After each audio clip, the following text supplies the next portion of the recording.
क्या सच में राजा दशरथ ने अपनी बेटी को त्याग दिया था? राजा दशरथ पुत्री शांता की कहानी। यह बात है त्रेता युग की। तब प्रभु श्री राम मनुष्य रूप में अवतरित नहीं हुए थे। उनके पिता राजा दशरथ अयोध्या में राज्य करते थे। महाराज दशरथ वेदों के ज्ञाता, दूरदर्शी, महान तेजस्वी राजा थे। वे इक्ष्वाकु वंश के अतिरथी थे। अतिरथी वह योद्धा होते हैं जो एक साथ 10,000 महारथियों के साथ अकेले युद्ध करने में समर्थ होते हैं। राजा दशरथ के राज्य का वैभव एवं प्रतिष्ठा दूर दूर तक फैली थी।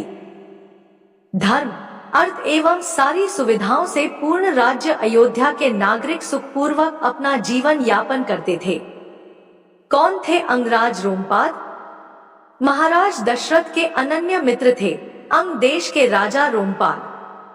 महाराज दशरथ एवं अंगराज रोमपाद बाल्यकाल के मित्र थे। रोमपाद अंगराज बृहद्रथ के पुत्र थे। बृहद्रथ के वृद्ध हो जाने के बाद रोमपाद अंग प्रदेश के राजा बने। परंतु रोमपाद अंगराज बृहद्रथ के औरस पुत्र, प्रकृत पुत्र बटा जैविक पुत्र नहीं थे। अंगराज ने रोमपाद को गोद लिया था।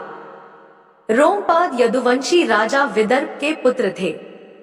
राजा विदर्भ एवं राजा बृहद्रथ अनन्य मित्र थे। राजा विदर्भ के अनेक पुत्र थे परंतु अंगराज बृहद्रथ के एक भी नहीं।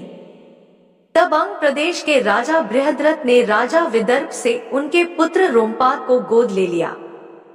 इस तरह रोमपाद बृहद्रथ के दत्तक पुत्र हुए। दशरथ पुत्री शांता का जन्म। अंगराज रोमपाद का विवाह राजकुमारी वृष्णि से हुआ था।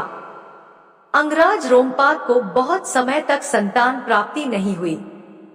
उन्हें यह भय सताने लगा कि कहीं उनकी भी संतान नहीं हुई तब क्या होगा। तब महाराज दशरथ की भी कोई संतान नहीं थी। परंतु अपने मित्र का मानसिक कष्ट दूर करने हेतु उन्होंने अपने मित्र रोमपाद से कहा, मित्र, यदि मेरे संतान होने तक तुझे संतान प्राप्ति नहीं होती है तब मैं अपनी पहली संतान तुझे दे दूंगा। राजा दशरथ की पटरानी देवी कौशल्या थी। कुछ वर्ष उपरांत महारानी कौशल्या ने महाराज दशरथ की पुत्री को जन्म दिया। उनकी पुत्री का नाम रखा गया शांता। राजा दशरथ की पुत्री शांता।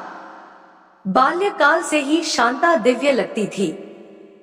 उनके माता पिता उनसे अत्यधिक प्रेम करते थे। अंगराज रोमपाद ने याद दिलाया राजा दशरथ को उनका वचन। अंगराज रोमपाद को भी इस समाचार का पता चला। अंगराज रोमपाद अपने मित्र से मिलने चले आए।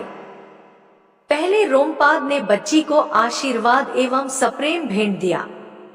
कुछ पहर बाद उन्होंने महाराज दशरथ को उनकी कही बात याद दिलाई, साथ ही विनती की एवं संतानहीनता की व्यथा कही। महारानी कौशल्या जानती थी कि महाराज दशरथ वचनबद्ध हैं, परंतु महाराज को अपनी पहली संतान से प्रति प्रगाढ़ प्रेम भी था। तब महारानी कौशल्या ने अपनी बात रखी कि हमारी एक संतान हो चुकी है, आगे भी हमारी और संतान होने की संभावना है, परंतु अंगराज रोमपाद की एक भी संतान नहीं है। क्या पता उन्हें संतान होने की संभावना है या नहीं? हमारी पुत्री हमारा हृदय है। अंगराज की दत्तक पुत्री देवी शांता। महारानी आगे कहती हैं, वही दूसरी ओर अंगराज रोमपाद आपके भ्राता तुल्य है। वे शांता से अत्यंत प्रेम भी करते हैं।